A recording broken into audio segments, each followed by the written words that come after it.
miliar developer, kemudian 800 juta owner. Seperti ini. Jadi owner ataupun pemilik lahan nggak hanya mendapat uang 2 miliar, tetapi dia mendapatkan 2 miliar plus 800 juta. Jadi harga tanahnya itu malah dihargai bukan 2 miliar tapi 2,8 M.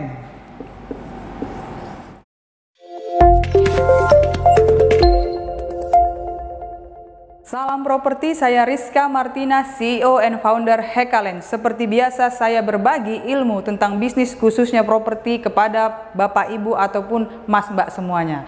Nah, saat ini saya akan berbagi mengenai cara bayar tanah dengan skema kerjasama murni atau KSO murni. Jadi bagaimana cara bayar lahan KSO murni atau kerjasama murni. Misalnya, jadi cara bayar. Misalnya satu tanah itu luasnya kita sampaikan 2000 meter bujur sangkar. Setelah itu harganya disepakati Rp 1 juta per meter. Berarti harga lahan itu, harga total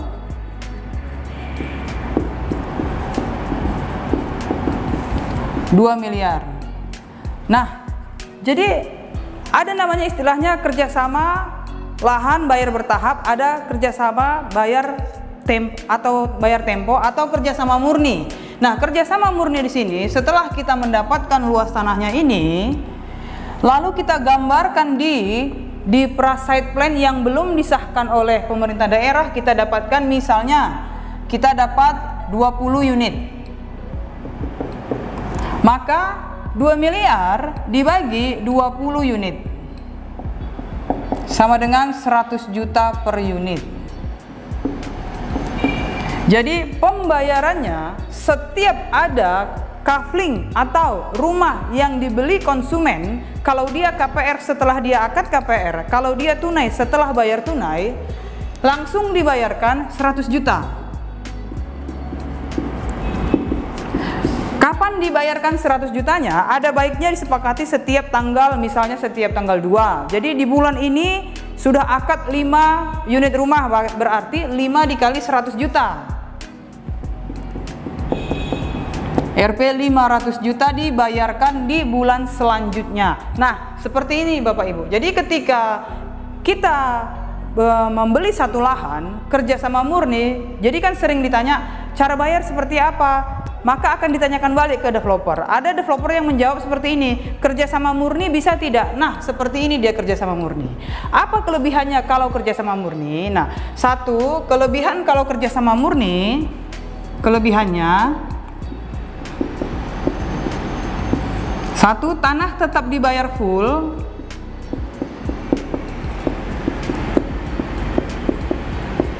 Kedua, setelah tanahnya dibayar 2 miliar, didapatkan lagi bagi hasil lahan. Bagi hasilnya, rata-rata bagi hasilnya 70% developer atau 60% sampai 70%, 40% pemilik lahan atau 30% owner. Misalnya dari sini kita tahu harga tanah itu berarti 100 juta per unit. Kita hitung misalnya ini kasarnya, tetapi detailnya ada di Microsoft Excel. Biasanya saya workshop itu detailnya kita bongkar. Modal tanah kita tahu ini 100 juta. Kemudian modal bangunan ini dari developer. Misalnya juga 100 juta.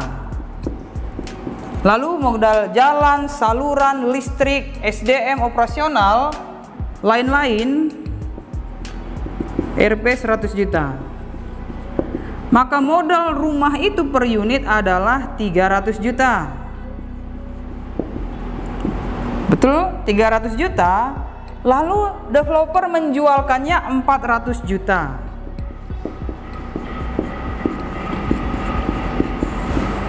Maka seperti yang kita tahu, laba rumah itu per unit 400 juta kurang 300 juta adalah 100 juta dikali ada berapa unit? 20. Sama dengan 20 unit kali 100 juta, kalau tidak salah ya, saya tidak pakai kalkulator, 2 miliar. 2 miliar inilah berapa kalau kita misalnya ambil 60% developer. Berarti perkiraan ya, saya kan tidak menggunakan kalkulator, berarti dia misalnya 1,2 miliar developer, kemudian 800 juta owner. Seperti ini. Jadi owner ataupun pemilik lahan nggak hanya mendapat uang 2 miliar, tetapi dia mendapatkan 2 miliar plus 800 juta. Jadi harga tanahnya itu malah dihargai bukan 2 miliar tapi 2,8 M. Seperti ini. Jadi semua biaya, bangunan, perizinan, legalitas, penjualan, semuanya tanggung jawab developer. Pemilik lahan hanya duduk manis menerima pembayaran. Nah, pertanyaan kedua, oke, seperti itu, kapan lunasnya? Kan seperti itu. Jadi seperti ini dia Bapak Ibu. Biasanya kita sepakati kelebihan tanah dibayar full, kedua dibayarkan lagi bagi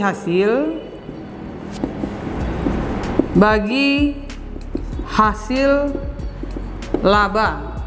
Ketiga, ada kepastian pembayaran.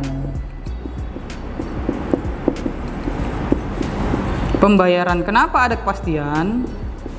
Pengalaman saya Bapak Ibu, banyak itu tanah-tanah semakin luas, semakin harganya mahal, 10 miliar, 20 miliar, itu bisa 3 tahun nggak laku-laku, tidak ada yang beli, bahkan sampai 5 tahun.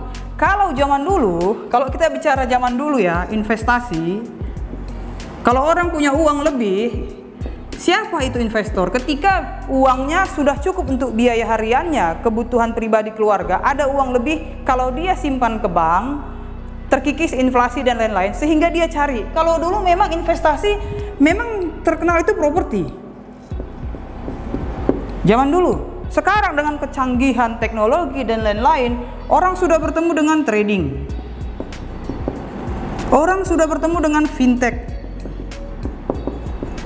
Kemudian KSO, misalnya pengadaan macam-macam lah, pengadaan bisnis, kopi kah dan lain-lain, sehingga properti tanah Bapak Ibu atau yang saya sampaikan pemilik lahan bersaing dengan investasi yang lain ini.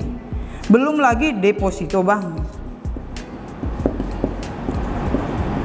Sementara tanah nggak bisa buat bayar uang sekolah. Tanah nggak bisa Bapak Ibu buat menikmati hidup. Yang untuk bayar itu menggunakannya uang rupiah, bukan menggunakan sertifikat. Kebutuhan hari-hari dengan rupiah, bukan dengan lahan. Memang ada lahan-lahan yang disampaikan besok harganya naik, kok semakin naik harganya. Satu, Bapak Ibu harus tahu, sepemilik yang mau investasi di lahan, tandingannya properti, trading, fintech, KSO, bisnis yang lain, atau deposito bank dan lain-lainnya. Ini dulu satu. Sehingga kita harus pikirkan tanah saya ini siapa nanti potensi yang akan beli. Kedua, karena potensi yang akan beli lahan mentah, kalau dilihat ada satu vlog saya ketika proyek saya di Bogor, vlognya berjudul cara tahapan pematangan lahan yang sebenarnya, yang lengkap. Kenapa saya bilang tanah yang Bapak Ibu jual itu kondisinya kalau di istilah kami developer itu mentah. Kalau dia mentah, dia harus di cut and fill, dibentuk jalan, saluran. Jadi pembeli lahan mentah yang punya keahlian untuk ngurus perizinan, pecah sertifikat, legalitas, mematangkan lahan, itu properti itu developer. Sementara orang yang memiliki perusahaan developer, pebisnis developer, kalau saya bilang itu dibandingkan dengan pengusaha kuliner, pengusaha jasa misalnya digital marketing, pengusaha jasa banyak hal, atau retail lainnya, pemainnya ini biasanya nggak terlalu banyak dibandingkan usaha yang lain. Sehingga kalau usaha yang lain dia ada kelebihan uang, dia pasti kondisikan untuk beli produk lagi. Sementara developer memang butuh tanah sebagai bahan produksinya. Jadi memang mau tidak mau lahan mentah semakin besar, yang tanda petik yang ngiler melihat lahan itu developer. Kalau dia memang usaha tambang yang lainnya, bisa saja tanah itu dia tanda petik ngiler lihat lahannya, kenapa dijadikan pertambangan. Tapi kan kembali kita developer bukan lihat peruntukan lahannya. Kalau kita cek Pemda peruntukannya zona hijau, kita mundur. Peruntukannya industri, tergantung developernya siapa nih, mana tahu mau bangun pabrik dan lainnya. Jadi saran saya ada kepastian pembayaran. Kenapa? Di dalam perjanjian cara bayar tanah kerjasama murni, kepastian pembayaran 2 tahun lunas misalnya, 2 tahun lunas. Kenapa? Karena 2 tahun ini pun bisa saja tanah itu laku, bisa juga tidak. Kenapa? Pertandingannya di sini. Nah, jadi bagaimana kalau 2 tahun nggak laku-laku atau 2 tahun belum habis terjual, maka developer tersebut bertanggung jawab melunasi. Sekalipun misalnya dari 20 unit ini pada waktu 2 tahun, 20 unit ini hanya laku 1 tahun. Hanya laku 10 unit.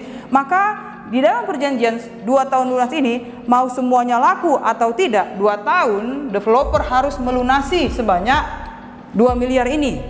Lalu setelah itu membayarkan juga bagi hasil laba proyeknya.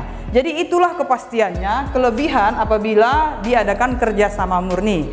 Kemudian pertanyaan selanjutnya mengenai sertifikat.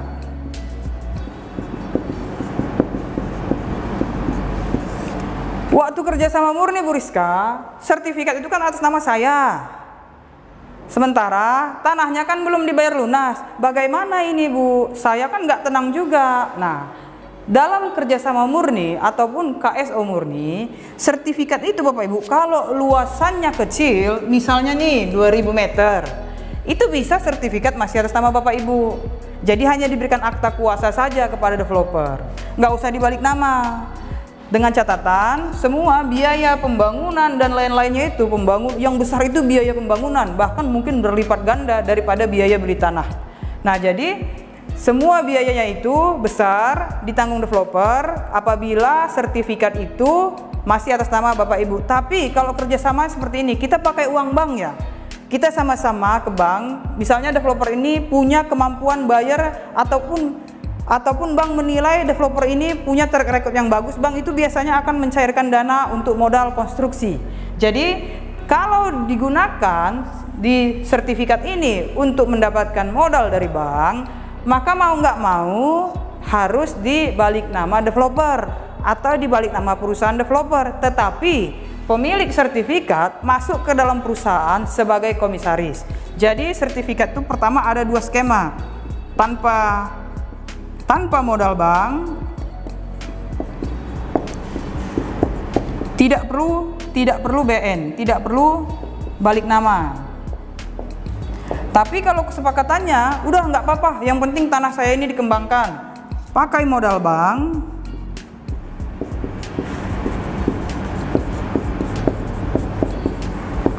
maka tanah itu perlu dibalik nama PT. Balik nama PT, Bapak Ibu pemilik sebelumnya masuk ke dalam perusahaan sebagai komisaris. Jadi kalau pakai modal bank ini BN ke developer, kemudian ada kesepakatan pastinya disetujui oleh pemilik lahan bahwa walaupun ini belum dibayar lunas tetapi bersedia untuk diadakan kerjasama. Nah, jadi seperti ini kira-kira gambarannya. Nah, di sesi selanjutnya saya akan membagikan, Bu, ini kan hanya 2000 meter. 2 tahun, oke lah, selesai. Mungkin 1,5 tahun. Bagaimana kalau dia 100 hektar? Misalnya pemilik lahannya atas nama perusahaan yang punya lahan 50 hektar. Masa 50 hektar 2 tahun? Seperti apa? Nah, itu akan saya bagikan di sesi selanjutnya. Cara bayar lahan kerjasama murni sesi 2. Jadi demikian dari saya. Semoga ini bermanfaat bagi Bapak Ibu, Mas dan Mbak. Salam properti, salam kemajuan.